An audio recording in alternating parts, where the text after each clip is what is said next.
ಇನ್ನು ಅಮೆರಿಕ ಅಧ್ಯಕ್ಷ Donald Trump first time Iran ಭೀಕರ ದಾಳಿ ಮಾಡ್ತಾ ಇದೆ ಅನ್ನುವಂಥದ್ದನ್ನು ಒಪ್ಕೊಂಡಿದ್ದಾರೆ. ಯಾಕಂದರೆ ಮೊನ್ನೆಷ್ಟೇ ಅವರು ಹೇಳಿದರು ನಾವು ಯುದ್ಧ ಗೆದ್ದಾಗಿದೆ, ಇರಾನ್ ಸೋತಾಗಿದೆ ಅಂತ. ಈಗ ಹೇಳ್ತಿದ್ದಾರೆ ಇರಾನ್ ಭೀಕರ ದಾಳಿ ನಡೆಸ್ತಾ ಇದೆ ಅಂತ. ಜೊತೆಗೆ ಮಿತ್ರ ರಾಷ್ಟ್ರಗಳು ಹಾರ್ಮುಜ್ ವಿಷಯದಲ್ಲಿ ಅಮೆರಿಕ ಸಹಾಯಕ್ಕೆ ಬರಬೇಕು ಅಂತ ಅವರು ಕೇಳ್ಕೊಳ್ತಾ ಇದ್ದಾರೆ. ಟ್ರಂಪ್ ಹೀಗೆ ಗೋಳಾಡ್ತಾ ಇರುವಾಗಲೇ ಇರಾನ್ ಮತ್ತೆ ಎಚ್ಚರಿಕೆ ನೀಡಿದೆ. ಅಮೆರಿಕದವರು ಎಪಿಕ್ ಫ್ಯೂರಿ ಹೆಸರನ್ನು ಎಪಿಕ್ ಫಿಯರ್ ಅಂತ ಬದಲಿಸ್ಕೊಂಡ್ರೆ ಚೆನ್ನಾಗಿರುತ್ತೆ ಅಂತ ಖಮೇನಿ ಪಡೆ ಕಾಲಿಡಿದೆ.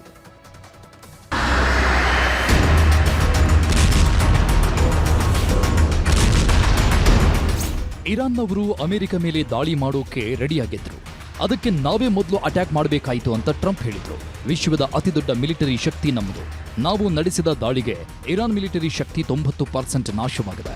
ಈಗಾಗಲೇ ಯುದ್ಧ ಗೆದ್ದಿದ್ದೀವಿ ಅಂತಾನೂ Donald Trump ಬಡಾಯಿ ಕೊಚ್ಚಿಕೊಂಡಿದ್ರು.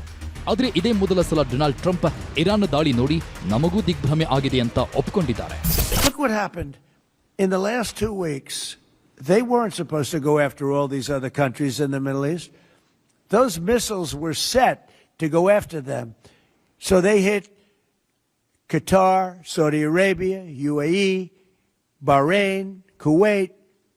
Nobody expected that. We were shocked. And the other one, they fought back. Iran ದಾಳಿ ನೋಡಿ ವಿ ವರ್ ಶಾಕ್ಡ್ ಅಂತ ಟ್ರಂಪ್ ಹೇಳಿಕೆ ಕೊಟ್ಟರು.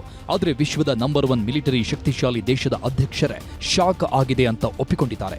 ಅಲ್ಲಿಗೆ ಇರಾನ್ ದಾಳಿ ಯಾವ ಮಟ್ಟಿಗಿದೆ ಅನ್ನೋದು ಅಮೆರಿಕಾಗೂ ಊಹೆ ಮಾಡೋಕಾಗ್ತಿಲ್ಲ ಅನ್ನೋದು ಸಾಬೀತಾಗ್ತಿದೆ. ಇರಾನ್ಗೆ B2 ಬಾಂಬರ್ ಬೆದರಿಕೆ ಹಾಕಿದ ಟ್ರಂಪ್ ನೋಡಿ. ಡೊನಾಲ್ಡ್ ಟ್ರಂಪ್ ತೋರಿಸ್ತಾ ಇರೋದು ಅಮೆರಿಕದ B2 ಬಾಂಬರ್ನ ಮಾಡೆಲ್. B2 ಬಾಂಬರ್ ತೋರಿಸ್ತಾನೆ. ಇದು ಸುಂದರವಾದ ಬಾಂಬರ್, ನೋಡೋಕೆ ಚಿಕ್ಕದು, ದಾಳಿ ಮಾಡಿದ್ರೆ ಭೀಕರವಾಗಿರುತ್ತೆ ಅಂದ್ರು. These gorgeous B2 bombers, give me that bomber, Andrews. Let me just hug that little sucker. Give me that bomber over there. Thank you. You knew immediately which one. This looks small, but in person it's very big. Because it's the only plane capable of carrying a 200,000-pound bomb. So I don't know how they do it. It's very sleek and nice, but it carries a lot of weapons and there's a lot of bombs. ಹೀಗೆ B2 bomber model ತೋರಿಸಿ ಇರಾನ್ಗೆ Trump ಎಚ್ಚರಿಕೆ ಕೊಟ್ಟರು. ಆಗ ಮಾಧ್ಯಮದವರು Iran ಮೇಲೆ B2 bomber ದಾಳಿ ಮಾಡಲು ಆದೇಶಿಸ್ತೀರಾ ಅಂದ್ರೆ ಸದ್ಯಕ್ಕೆ ಕಳಿಸಲ್ಲ ಅಂತಾನೂ ಹೇಳಿದ್ರು. I not sent this incredible machine times numerous others to hit Iran at midnight with no moon, dead dark. Every single bomb was dropped right down the chute that it was supposed to hit. America ಅಧ್ಯಕ್ಷ Trump ಇರಾನ್ಗೆ B2 bomber ಕಳಿಸಲ್ಲ.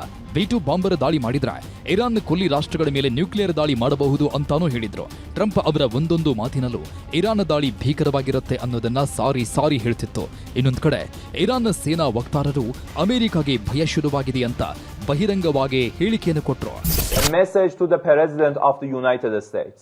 The outcome of war cannot be determined by tweets. The result of a war is determined in the field, the very place where you and your forces do not dare to approach, and you can only talk about it in your tweets. It's better to name this war as Epic Fear instead of Epic Fury. America Iran ಮೇಲಿನ ಯುದ್ಧಕ್ಕೆ ಮಹಾಕೋಪ ಅಂತ ಹೆಸರಿಟ್ಟಿದೆ. ಆದರೆ Iran ಅಮೆರಿಕಾಗೆ ಭಯ ಶುರುವಾಗಿದೆ ಅಂತ ಹೇಳಿದೆ. ಅಷ್ಟೇ ಅಲ್ಲ, ಇಸ್ರೇಲ್ ಮತ್ತು ಅಮೆರಿಕ ಸೇನೆ ದಾಳಿಯಲ್ಲಿ ಅಲಿ ಲಾರಿಜನಿ ಸತ್ತಿದ್ದಾನೆ ಅಂತ ಫೋಟೋಗಳ ಸಮೇತ ಪ್ರಕಟಣೆ ಹೊರಡಿಸಿತ್ತು. ಆದರೆ ಇದೇ ಅಲಿ ಲಾರಿಜನಿ ನಾನು ಸತ್ತಿಲ್ಲ ಅಂತ ಎಕ್ಸ್ ಖಾತೆಯಿಂದ ಪೋಸ್ಟ್ ಹಾಕಿದ್ರು. ಇದಕ್ಕೆ ಟ್ರಂಪ್ AI-ನಿಂದ ಮಾಡಿದ್ದು ಅಂದಿದ್ರು. ಆದ್ರೆ ಇವತ್ತು ಅದೇ ಅಲ್ ಲಾರಿಜನಿ ಕೈ ಬರಹದ ಪೋಸ್ಟ್ಗಳನ್ನ ರಿಲೀಸ್ ಮಾಡಿದ್ದಾರೆ. ಇರಾನ್ನ ಅನೇಕ ನಗರಗಳಲ್ಲಿ ಅಮೆರಿಕ ವಿರೋಧಿ ಮತ್ತು ಇಸ್ರೇಲ್ ವಿರೋಧಿ ಮೆರವಣಿಗೆಗಳಲ್ಲಿ ಲಕ್ಷಾಂತರ ಜನ ಸೇರಿದ್ದಾರೆ. ಈ ದೃಶ್ಯಗಳು AI ರಚಿತವಾಗಿರೋದಾ ಹೇಳಿ ಡೊನಾಲ್ಡ್ ಟ್ರಂಪ್ ಅವರೇ ಅಂತ ಪೋಸ್ಟ್ ಹಾಕಿದ್ದಾರೆ. ಇದೆಲ್ಲದರ ಮಧ್ಯೆ ಇರಾನ್ ವಿರುದ್ಧ ದಾಳಿ ಮಾಡೋಕೆ ಚೀನಾ, ಜಪಾನ್, ದಕ್ಷಿಣ ಕೊರಿಯಾ, ಇಂಗ್ಲೆಂಡ್ ಸೇರಿದಂತೆ ಎಲ್ಲ ದೇಶಗಳು ಯುದ್ಧ ನೌಕೆಗಳನ್ನು ಕಳಿಸಿ ನಮಗೆ ಸಹಾಯ ಮಾಡಬೇಕು ಅಂತ ಇವತ್ತು ಟ್ರಂಪ್ ಹೇಳಿದ್ದಾರೆ. ಆದರೆ ಅಮೆರಿಕದ ಮಿತ್ರ ರಾಷ್ಟ್ರಗಳು ಟ್ರಂಪ್ ಮಾತಿಗೆ ಬೆಲೆ ಕೊಟ್ಟಿಲ್ಲ. ಹೀಗಾಗಿ ಟ್ರಂಪ್ ಏಕಾಂಗಿಯಾಗಿದ್ದಾರೆ. ಇದೆಲ್ಲ ನೋಡ್ತಿದ್ರೆ ಇರಾನ್ ಕೊಡ್ತಿರೋ ಒಂದೊಂದು ಏಟಿಗೂ ಟ್ರಂಪ್ ಆಡಳಿತಕ್ಕೆ ಭಯ ಶುರುವಾಗಿದೆ ಅನ್ನೋದು ಈಗೀಗ ಸಾಬೀತಾಗ್ತಿದೆ. Bureau report, news 18.